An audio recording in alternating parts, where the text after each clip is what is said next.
Well, another week and another round of heavy job cuts. As many as 800 Sydney workers will lose their jobs over the next 2 years after oil giant Caltex announced it would close its Kurnell oil refinery on Botany Bay. For the working people who are getting this news that over the next few years, as the refinery moves to shut down, that there won't be a job for them, this is a tough day indeed. Now, Qantas has also announced it's axing more positions with 164 staff likely to go by September. And earlier this week, Victorian car parts manufacturer CMI announced it was closing, resulting in the loss of nearly 120 jobs. Well, let's get some reaction now from our big guns of politics, Environment Minister Tony Burke and Shadow Treasurer Joe Hockey. Gents, good morning to both of you. Good morning. Tony, if I can start with you, the government says it's going to work with Caltex to try to find new jobs for those affected employees. What exactly and how are you going to do that? The first thing is to make sure that everybody gets their entitlements, and the company have been guaranteeing that, which is important. You then have your job services which go in and try to find and connect people to their next job.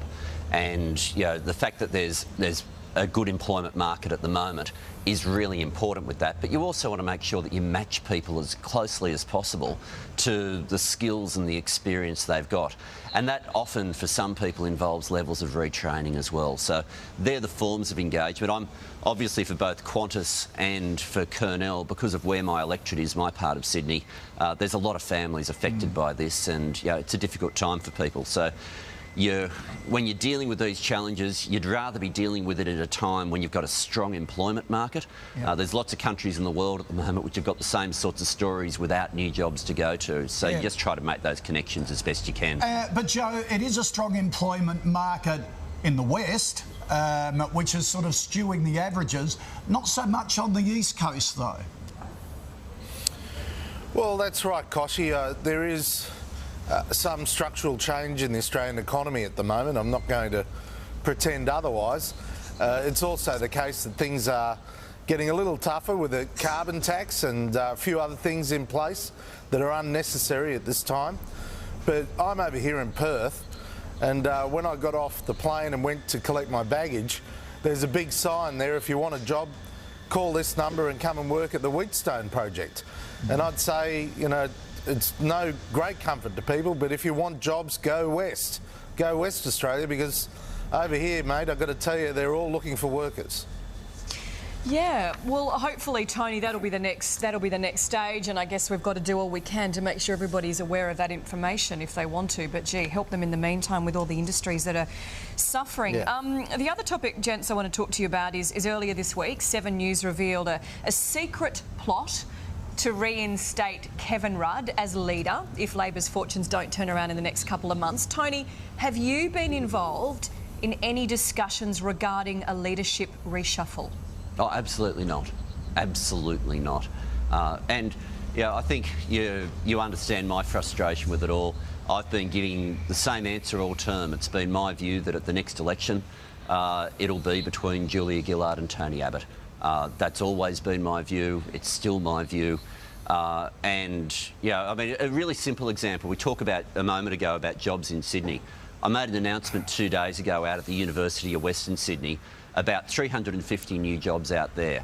Good announcement, supported by both sides, but every question I was asked about was about the issue you've just raised, about one job.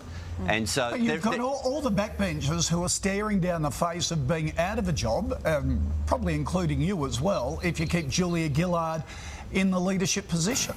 Well, my view with all of this, Koshy, has always been the best way to get yourself re-elected is to be the best possible government and be doing the best things out there.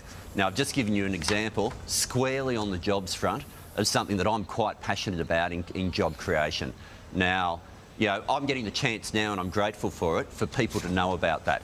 But you wouldn't have seen it on the news. The only question I was being asked about was one person's job.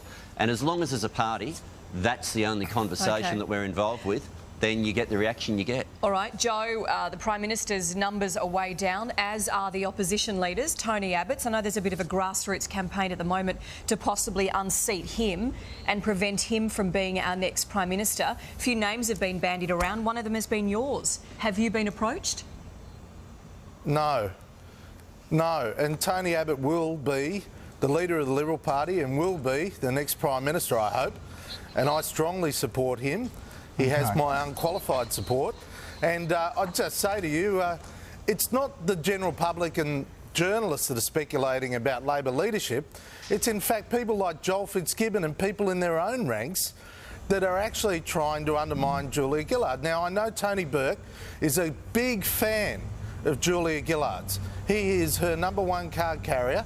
And look, that's the sort of price you have to pay for going with someone who is desperately unpopular in the electorate. OK, so it's fair to say both of you have every confidence in your respective captains and coaches. So That's we'll correct. leave it there. Absolutely.